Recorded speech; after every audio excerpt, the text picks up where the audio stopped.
Passam a la segona intervenció d'aquesta sessió d'avui que vespre. Donem pas a la ponència Territori i Covid-19, nous paradigmes productius, territorials i urbans, a càrrec del doctor en arquitectura i professor associat de la Politècnica de Barcelona, Antoni Vidal.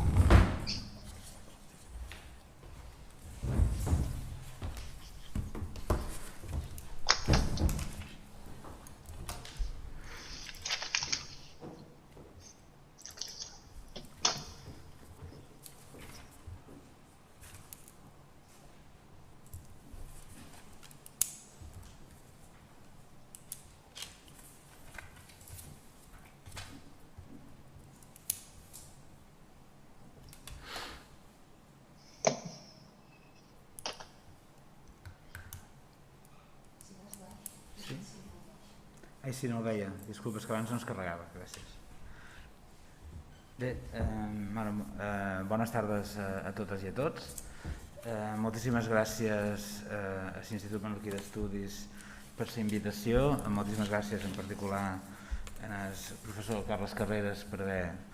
pensat en jo per poder aportar avui qualque idea. I bé, molt feliç també de tornar a estar aquí a l'Institut Menorquí d'Estudis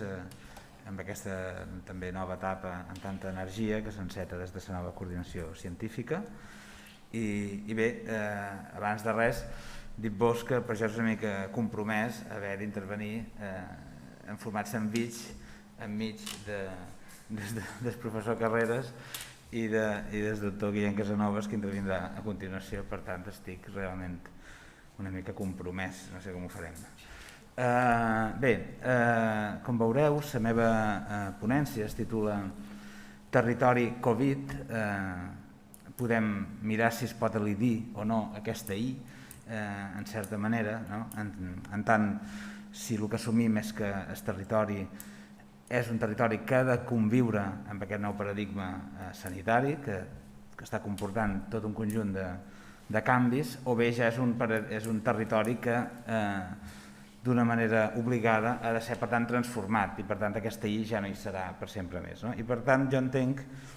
que tot aquest fenomen que estem vivint va associat primer a nous paradigmes geopolítics, que a la vegada són nous paradigmes productius, i en tant que arquitecte que som, els arquitectes quan hem d'intervenir en un espai diguéssim arquitectònic, hem de construir un habitatge, un museu o rehabilitar una petita casa, sempre fa falta un encàrrec, sempre fa falta saber què és allò que necessita aquella persona que t'encarrega allò, què és allò que necessita el client, i en funció de les seves necessitats intervens d'una manera o d'una altra. Per tant, a l'hora d'assumir aquest encàrrec que se me fa des de la coordinació del curs, de veure quins són els nous paradigmes territorials d'aquest futur que vindrà, en certa manera he mirat també de fer una mica d'economista sense ser-ho, i per tant ja veureu una petita pinzellada sobre què està passant a nivell, o que crec jo que pot passar o està passant i passarà a nivell productiu. A la vegada he de dir que aquesta intervenció, com deien també en el començament, és absolutament especulativa, estem ratllant i ens estem projectant en el futur, i per tant segurament més que una ponència basada en dades és una ponència basada en sensacions, i ja veurem fins a quin punt ens endevinam o no. Aquesta xerrada es basa bàsicament en la projecció d'una sèrie de coses que anàvem identificant a escala europea i sobretot també a escala menorquina, per la qual crec que també és pertinent que avui sigui aquí, que havia observat també en el procés de que és la reflexió i recerca de la meva pròpia tesi doctoral Atles d'Esport de Mo, que vaig llegir l'any passat, i que, de fet, preparant aquesta xerrada aquestes darreres setmanes, he arribat a la conclusió, com diu aquesta diapositiva, que de fet el que ratllaré és d'allò que ja pensava o del que per exemple la tesi acaba ratllant en quant a projeccions de futur, que senzillament entenc que la nova situació Covid o post-Covid està accelerant. O sigui, no crec que estem davant de nous canvis, sinó el que probablement estem assistint és a una catalització dels canvis que ja s'estaven insinuant, no? I per això m'agaf en aquest article del principi de la pandèmia, de fa quasi un any, de l'Albert Branchadell, publicat a l'Ara,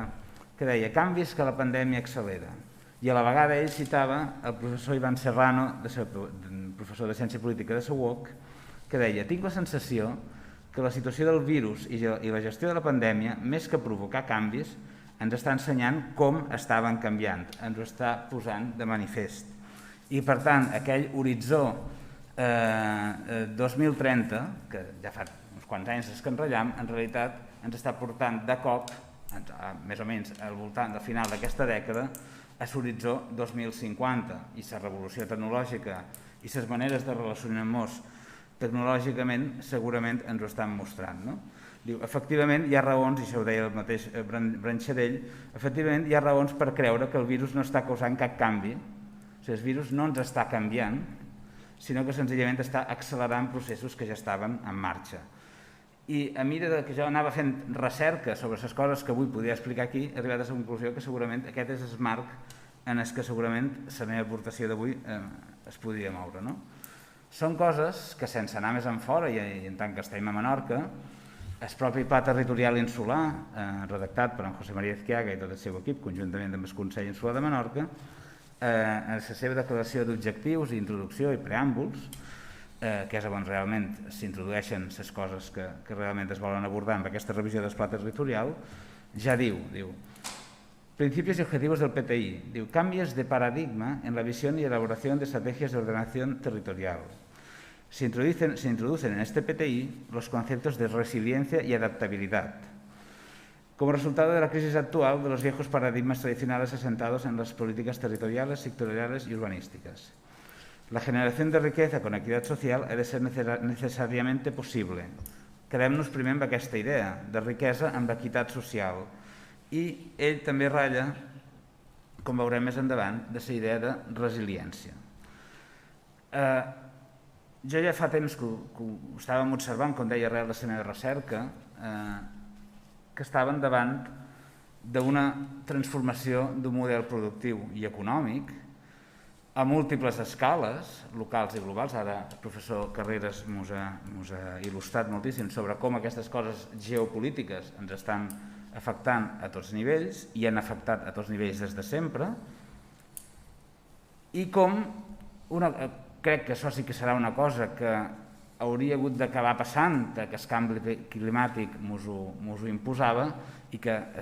l'aparició de la pandèmia ha accelerat, que és la idea d'una alteració del model de mobilitat extrema que teníem, canviant per una cosa que jo he vingut a anomenar una mobilitat dinàmica per una mobilitat estàtica. És a dir, ens continuarem movent, però segurament no ho farem de la manera tan accelerada, tan intensa i tan permanent com ho fèiem i estàvem tots acostumats, sobretot a l'hora de canviar de lloc de treball, a l'hora sobretot també de viatjar i del turisme. I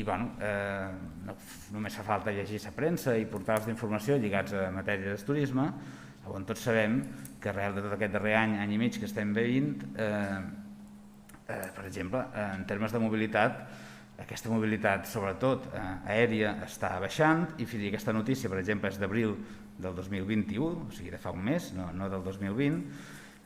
on s'anunciava que la caída de vuelos en España aminora durante marzo a un 53,8% en negatiu. Per tant, tot i la millora, segurament estem igualment davant d'una tendència de canvi d'aquesta mobilitat a nivell global, que per tant també ens afecta a Menorca en quant al nostre model productiu. I per tant, aquesta alteració de la mobilitat, jo el que entenc que farà, com també fins i tot el mateix Pla Territorial anunciava, una redefinició i potser fins i tot abandonament de la tendència cap al monocultiu productiu turístic, que és un concepte que, per exemple, fa 2 setmanes en el fons ja començava a abordar. Segurament també en Guillem López Casasnovas després segurament aquest tema el tocarà, segurament també amb molt més rigor que jo. Però senzillament, per poder il·lustrar aquesta idea, m'he anat algunes dades que realment tenim a s'abast, per exemple, en aquest cas, en l'Institut Balear d'Estadística, i aquí teniu, per exemple, les gràfiques del nombre de turistes a Balears 2019-2021, on la gràfica de l'any 2019 és de color verd, la del 2020, amb el sotrac de la pandèmia, és de color gris, i la de color taronja és la tendència d'enguany, mesurada en el mes de març. Per tant, fins i tot, encara que ens trobem davant les portes d'una més que probable recuperació i que tot aquest estiu sigui un estiu tot l'agradable que sembla que el procés de vacunació ens pugui dur, la tendència d'aquestes gràfiques, turistes a Balears 2019-2021 o a Menorca en el mateix període, sembla que d'entrada, i segurament serà molt difícil replicar la corba verda de fa 2 anys, abans de la pandèmia. Per tant, i això són dades objectives, diguéssim, de l'Institut Balear d'Estadística. El mateix portal, el mateix institut, a través del seu portal, ens publica com aquesta arribada de turistes es tradueix en despesa econòmica. I, per tant, aquesta mobilitat i aquesta despesa econòmica segurament alterarà la manera en què nosaltres ens relacionem i ens movem en el territori. És a dir, s'encàrrec, és a dir, el client que gestiona i ha de modelar el nostre territori segurament té molt a veure amb aquestes gràfiques i nosaltres, per tant, hi haurem de respondre a l'hora d'ordenar el nostre territori per atendre en aquesta nova situació. Segurament, ja vull pensar que aquesta gràfica taronja segurament s'acabarà situant en una situació intermitja entre la gràfica grisa, que és de l'any passat, i la verda, que és de fa 2 anys, però probablement s'imposarà un canvi de tendència en què no sempre ja s'arribarà, o almenys els primers anys, en els nivells anteriors en quant a despesa i en quant a mobilitat. I per tant, això s'acaba traduint també a través de la mateixa font amb el nombre de persones que treballen i viuen d'aquest mateix sector del turisme. Per tant, Balears i Menorca, sí o sí, crec que més o menys, depèn fins i tot de com ens siguem capaços d'en sortir-nos, acabarem assistint a una redefinició d'aquesta aposta turística. Després ja veurem com és aquesta redefinició turística, si és una redefinició en quant, diguéssim, allò que s'anomena turisme de qualitat, on potser baixen els visitants però generen més despesa, no sé, això és una qüestió més d'economistes que jo, diguéssim, no és ben bé el meu camp, no? Però és una qüestió que el propi PTI, i tornem també, hi ha que dir que el pla territorial, el seu avanç preliminar, que va ser publicat, la seva aprovació inicial, vull dir que va ser aprovat el novembre del 2020, tot just fa mig any, ja va ser prou hàbil per, en el seu redactat, com que ja feia mig any que estaven en pandèmia, d'anar contemplant què estava passant en quant al tema de la pandèmia, no? I diu, y en fa referencia, la pandemia evidencia además la fragilidad de los modelos de desarrollo basados en el monocultivo del turista sin diagnósticos integrales que puedan medir y planificar su impacto. La pandemia ha reorientado los modelos productivos y de consumo hacia lo local, procurando un aumento de la resiliencia del medio y un urbanismo de proximitat. Això, com us deia abans, són idees que ens comencen a interessar, aquesta idea de resiliència del mitjà, de l'espai que ens envolta, de l'espai domèstic i un nou urbanisme de proximitat i domèstic, com després veurem i veurem què vol dir. I ratlla, per tant, que el propi PTI fins i tot diu que davant d'aquesta redefinició del model turístic, segurament, però ens en sortirem i continuarem tenint turisme. Diu, si se consigue controlar el contagio y hay tratamientos eficaces, la història reciente, i fa referència, quan diu això, a d'altres crisis prèvies que hem sigut capaços de patir durant el segle XX, fins i tot a Menorca, la història reciente nos indica que el turisme és capaç de recuperar-se, encara que acaba apuntant segurament a través d'una reducció, com us deia, del nombre de turistes. No m'ho vull estendre més amb aquesta idea, però perquè veieu que són temes que un dels, per no dir, principal document d'ordenació del nostre territori ja està abordant aquest canvi de paradigma productiu d'una manera, l'assumeix plenament. Ja veurem si ha tingut temps perquè aquelles propostes que es van acabar publicant el novembre de 2020 ja veurem si, malgrat en aquests preàmbuls s'acaba recollint la situació que ens va aparèixer just abans d'entregar, si realment s'ha acabat, diguéssim, reconduint aquesta situació.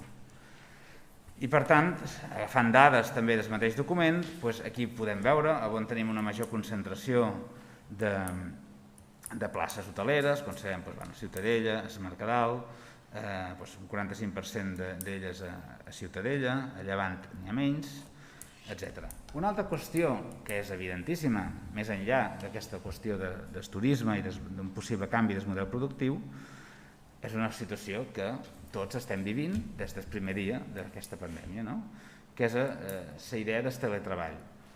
Però el que és interessant del teletreball, jo crec que és el que li haurien d'intentar donar la volta, el que tot d'una podia semblar fins i tot un canvi de paradigma que podia resultar una molèstia, és veritat que està suposant algunes oportunitats. D'entrada, representa, això és un fet objectiu també, una atomització dels centres de treball productiu. El que abans es produïa en un espai físic, ara es pot produir d'una manera molt més atomitzada i molt més dispersa. Són imatges que tots, fins i tot tots nosaltres, ens hem viscut i encara ens estem vivint parcialment, potser aquest darrer any, i és evident que allò que abans passava en un edifici, que era una oficina, que ens obligava a tenir un vincle físic amb aquell indret, ara realment això ho podem fer, podem treballar per aquesta oficina des de Can Nostra, i això pot estar a 2 manzanes d'aquesta oficina, però realment pot estar a uns quants quilòmetres d'aquest antic centre de producció. Ja he vingut avui de matí, divendres, normalment ven cada 2 setmanes per seguir les obres i coses que fem per aquí, jo visc a Barcelona, i coincideix amb un amic, conegut de tots vosaltres, però no fa falta donar noms, que viu ara a Catalunya, fa feina a Catalunya, però els divendres i els dilluns teletreballa a la mateixa seu de la mateixa empresa on fa feina des de Menorca. Per tant, la pandèmia en aquesta persona, com tantes altres, li està brindant l'oportunitat de fer feina a Catalunya, a un lloc que fins fa un any i mig hi hauria d'anar presencialment els 5 dies de setmana, doncs ara en fa 3 de presencials a la setmana. Els altres 2 els fa a 600 quilòmetres de distància amb un avió per mig. Per tant, aquesta mobilitat estàtica a la que me referia abans, evidentment vinculada sobretot a el que és els vols, és aquesta mobilitat que no és per anar viatjant tot el dia, ara me'n vaig de Rotterdam m'agafo un altre vol i me'n vaig per 40 euros, me'n vaig a Milà, i de Milà després m'agafo un per 300 euros i me'n vaig a Bangkok, però sí que és una mobilitat per anar canviant de seu del nostre lloc de producció. I això, per tant, és un canvi de paradigma que afectarà a la redefinició de les ciutats, afectarà també a com les ciutats es repensen en quant a espai urbà, i el que és important és que pot significar fins i tot vectors d'oportunitat per territoris on la seva condició física fins fa poc els hi representava un problema. Per tant, els desdibuix d'aquests centres de presa de decisió van molt lligats en aquesta dimensió física del treball. Això és un d'aquests planos, d'aquests que naveguen per internet, diguéssim, com alguns d'aquests que ara ens mostrava en Carles, aquest de telegeogràfic, on ens mostra quins són els principals fluxos de dades, diguéssim, a internet. És un mapa que està girat, perquè, diguéssim, tenim el sud cap a dalt del dibuix i tenim el nord a baix, però això és Rússia i Canadà, és una projecció feta des de l'Àrtic, més o menys. Aquí tindríem Europa. Una projecció polar. Una projecció polar, mira, no sabia com es deia això, veus? Que bé, llavors projecció polar, aquí tenim Estats Units, el que és Centroamèrica, i aquí el començament d'Amèrica del Sud, i per tant, els fluxos principals de dades, diguéssim, del món occidental, els veiem aquí identificats amb una sèrie de dibuix realitzats a partir de les pròpies estadístiques. Per tant, començam a endevinar que aquests centres de treball s'atomitzen,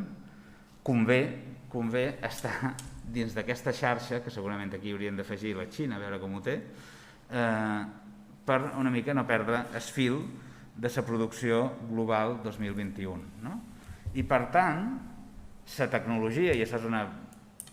permeteu-me una valoració personal, esdevé com un dels principals factors d'aquests nous paradigmes del treball que a la vegada ens poden acabar redefinint el nostre territori. Aquest és un altre mapa, que és aquests, diguéssim, del que són els cables, diguéssim, submarins que transporten dades. Diguéssim, és un tipus de dibuix diferent de l'anterior, en què ens mostrava senzillament quines eren les principals nodes d'interacció i contacte en quant als fluxos d'internet. Això senzillament és un plano físic. Ens està dient com, diguéssim, les dades que controla, diguéssim, Google, doncs, i fins aquí hauria de sortir Seattle, també, que és un lloc important, o la costa oest dels Estats Units, doncs com aconseguim que les dades vagin en mil·lisegons quan pugem una imatge a Instagram, a Facebook o pugem un vídeo a YouTube, per quins canals físics es mouen. I a la vegada tenim aquesta altra dada que és molt important, que és semblant en aquest tipus d'imatges que abans ens mostraven Carles, en color verd fosc tenim identificats aquells països que tenen la velocitat ampla de banda més ràpida, diguéssim, seria verd fosc. Espanya està a nivell dels Estats Units i de Rússia, com a mitjana, per tant, els països nòrdics sembla que són els que tenen internet més ràpida i, com és natural, el granat és el color en la velocitat més lenta, menys de 2,5 megabytes per segon, crec que deu voler dir això, i evidentment tenim Àfrica i tot el que és el corredor asiàtic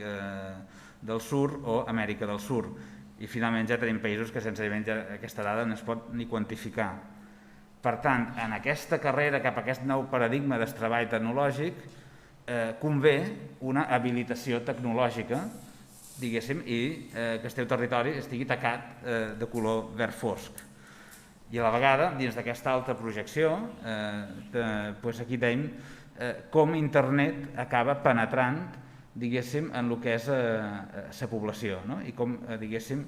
els països nòrdics, alguns d'ells ben petitets, acaben tenint, per tant, una redefinició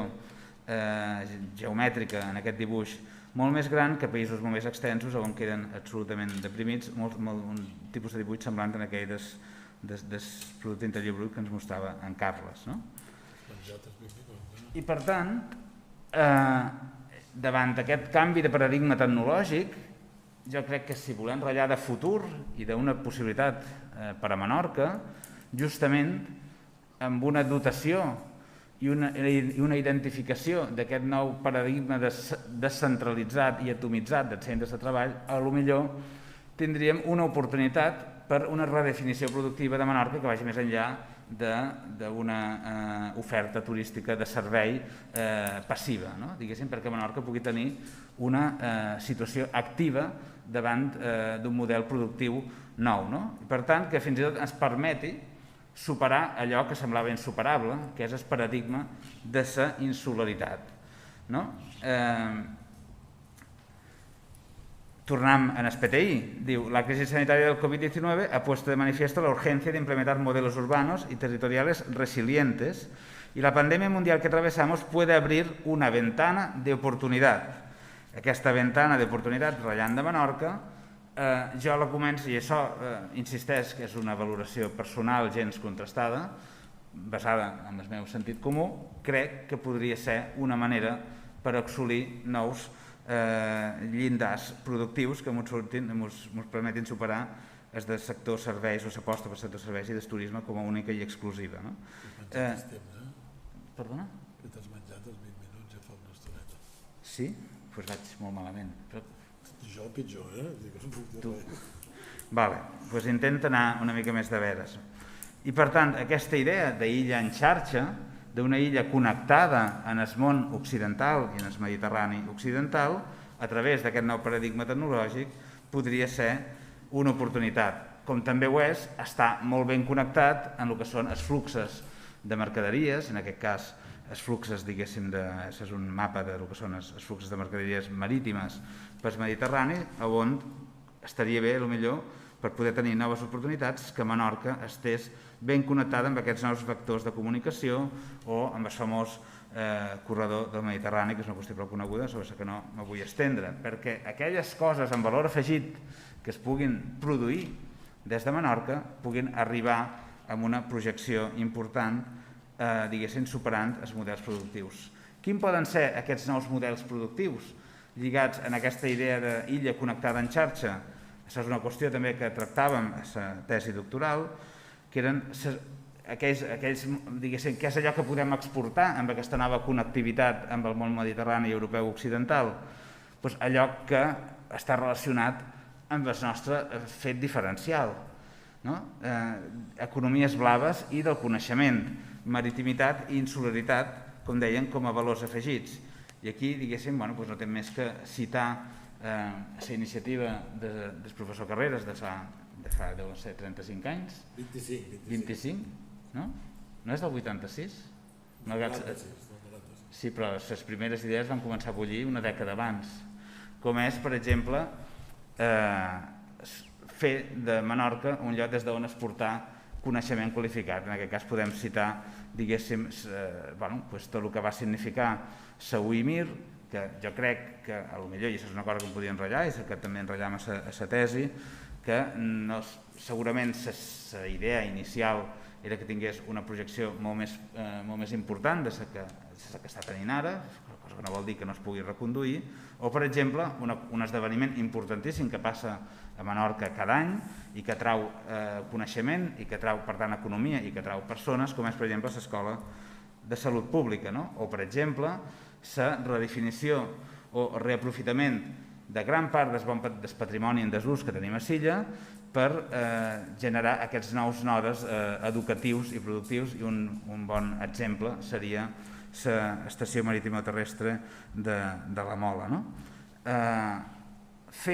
Intentar identificar què és allò que, per tant, fins i tot productivament a nivell industrial podem arribar a produir. Llavors, tota aquesta nàutica, que a la vegada no sigui una nàutica elitista, que sigui una nàutica associada a uns certs valors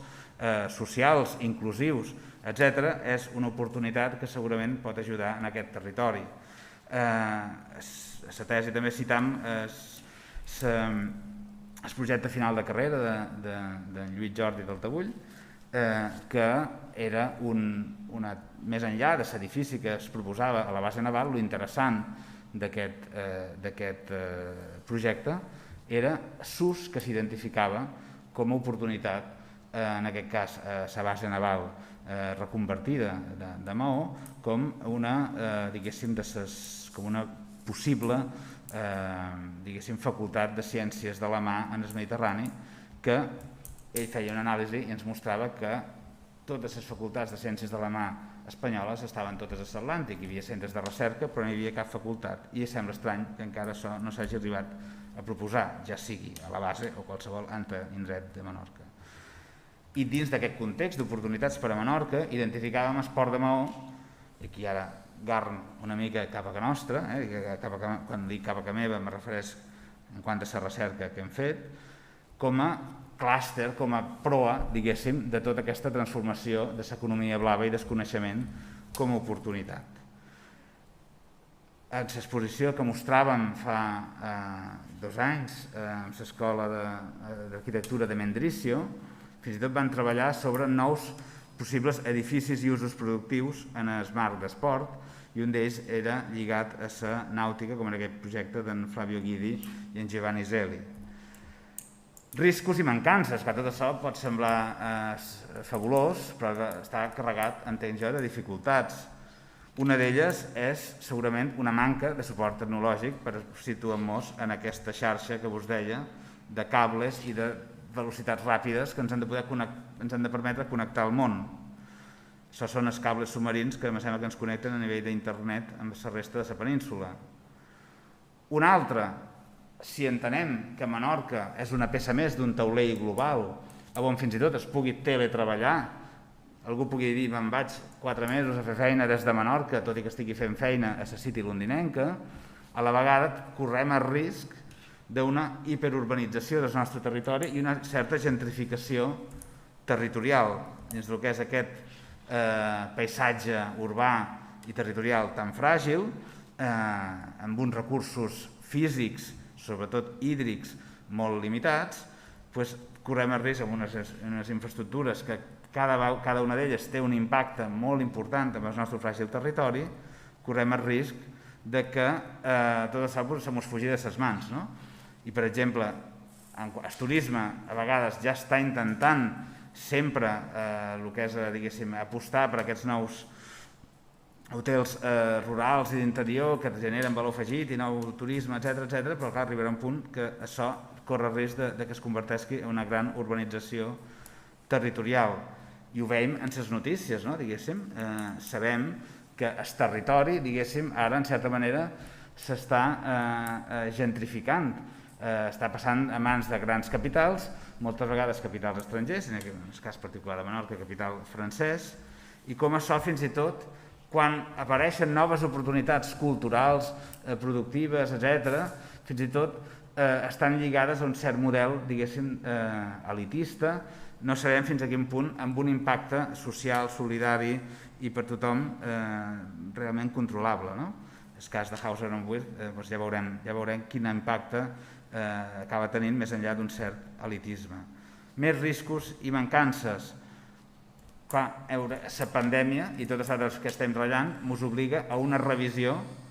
dels documents de planejament. És que possiblement hagi provocat una obsolescència accelerada d'aquells documents de planejament que teníem. Ja hem vist com el PTI ha intentat recollir darrere hora, o està intentant recollir darrere hora aquest fet, cosa que és molt lloable i va ser molt intel·ligent per part dels seus redactors. Ja veurem fins a quin punt les seves propostes concretes acaben reconeixent aquesta nova idea d'aquesta caiguda sobtadíssima del turisme i com això afecta l'ordenació del nostre territori. Però és que hem de tenir molt clar que el PTI no és un instrument estratègic, és un instrument d'ordenació. Senzillament, sobre allò que ja tenim damunt la taula, mira de posar-ho una mica en solfa. Però més important és l'estratègia. O sigui, més important, potser seria acabar de creure-nos i desenvolupar, que crec que estem en bon camí, s'ha fet molt bona feina, tota és qüestió de les DEM. Les DEM, realment, les directrius estratègiques de Menorca, són realment s'encàrrec a les que el PTI ha de servir. I, per tant, d'aquestes directrius estratègiques de Menorca, entenc, supos que s'estaran ja reconduint i treballant amb aquest nou paradigma d'aquesta baixada sobtadíssima del turisme. També cal un lideratge polític superpotent per liderar aquesta transformació i posar a Menorca diguéssim, enmig d'aquest taulell. I si ara ratllaven de territori, en 2 o 3 minuts, i ja acabaré, jo no puc dir res, perquè jo crec que ja m'he passat. estic en 35 minuts, encara me'n queden 5. Ja cap. Més enllà del territori, del qual ara apuntàvem algunes coses, la pandèmia ha redefinit la idea d'espai públic i d'espai domèstic. De fet, ens ha mostrat a valorar-lo molt més. Tots van viure totes aquestes situacions. A les grans ciutats van ser encara molt més exigents i molt més visibles. De sobte, fins i tot l'espai domèstic, la casa, la connexió amb l'espai públic exterior es va fer importantíssim. Ara, els arquitectes de fa un any tenim claríssim que quan projectam una casa o projectam un edifici d'habitatges no podem no fer balcons. Ja era hora. I aquestes imatges, realment, aquesta casa no seria la mateixa, aquest bloc segurament modest, no sabem si fins i tot habitatge social d'una determinada època de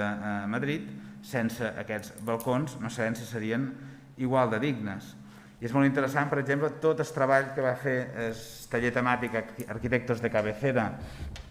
a Barcelona, durant un grup liderat per Nibón Bilbao i els companys i en Josep Boigues, en què amb els seus estudiants van fer un treball superacurat de redefinició i aprofitament d'aquell petit espai domèstic, d'aquella habitació on se van haver de conviure durant aquell temps, on és molt diferent disposar d'aquest balcó, com veus aquí a la dreta, respecte a aquest cas que només disposa d'una trista finestra, trista o alegre. I per tant, en aquest moment en què la mobilitat ha caigut, en què que nostra, diguéssim, es limita, diguéssim, en el balcó o senzillament reaprofitem-nos de la ciutat durant molt de mesos, perquè, per exemple, nosaltres que vivim a Barcelona durant molts mesos no podien sortir, estaven confinats perimetralment, diguéssim, i cada setmana no podien sortir de la ciutat. Són molt importants polítiques de pacificació, com puguin ser, per exemple, aquestes que mostrem del carrer Andrea Doria de la Barceloneta, o tot el projecte, diguéssim, de les superilles, que ja és un projecte que ja venia d'abans, era un projecte que està pensat ja amb un ús i un reaprofitament domèstic molt més intens i a la vegada atenent en el canvi climàtic i a la baixada d'emissions de nitrogen i de CO a la ciutat per fer la ciutat de Barcelona molt més saludable. Tot això ara encara s'ha accelerat i s'ha intensificat a la ciutat durant l'època de la pandèmia. Són coses que segurament vos sonen, no fa falta que jo m'hi estengui. Per tant, amb aquesta idea d'humanitzar la ciutat i el carrer en la que nosaltres vivim diàriament, perquè potser durant molt de mesos haurà de ser el nostre territori i l'extensió del nostre espai domèstic. Una idea que també respecte d'Esport d'Amor i sobre una qüestió que es va abordar a finals de l'estiu passat, amb unes propostes de transformació i pacificació d'esport, però ja també abordaven sobre la idea d'entendre, per exemple, tot el que és es moll com un espai continu, pacificat, de govern i de superació d'aquesta divisió fronterera, diguéssim, entre el que són moll, vials i vorera interior. Segurament són situacions molt semblants a aquestes que, per exemple, ciutats com Barcelona s'han experimentat i que dibuixaven a la tesi. Finalment, una petita falca de 30 segons i ja acabaré. Next Generation UA, el tema dels fons europeus i com aquests fons europeus ens poden aproximar en aquesta revolució tecnològica, en aquesta redefinició i noves oportunitats, en aquest cas Rail de Menorca, en la seva redefinició i oportunitat en aquest context del Mediterrani, l'Europa occidental i africana, com un node més molt ben connectat, i a la vegada com això està vinculat amb el canvi climàtic. I falcaré una cosa que em sembla que no m'ho sent massa gens, són molt poquets, que és el projecte de les Tanques del Carme 2026, que és un projecte per als fons europeus que ha presentat l'Ajuntament de Mó i que ens va encarregar en el nostre estudi a finals de l'estiu passat i que no ha estat massa difusat, crec que no es pot difondre això encara, però on és un projecte en què senzillament a través del cas pilot de les Tanques del Carme entès com una superilla pacificada, verda, hipertecnològica i a la vegada hipersocial, miraven d'introduir un nou paradigma i miram, a veure si s'acaba aconseguint aquests fons per desenvolupar aquest projecte en 5 anys, com un nou barri pilot que pugui servir de mostra a replicar a la resta de Mó i a la resta de nuclis urbans de Silla. No podria extendre, es ratllaven de corredors verds, de nous models de mobilitat pacificats, noves bosses verdes dins de la ciutat,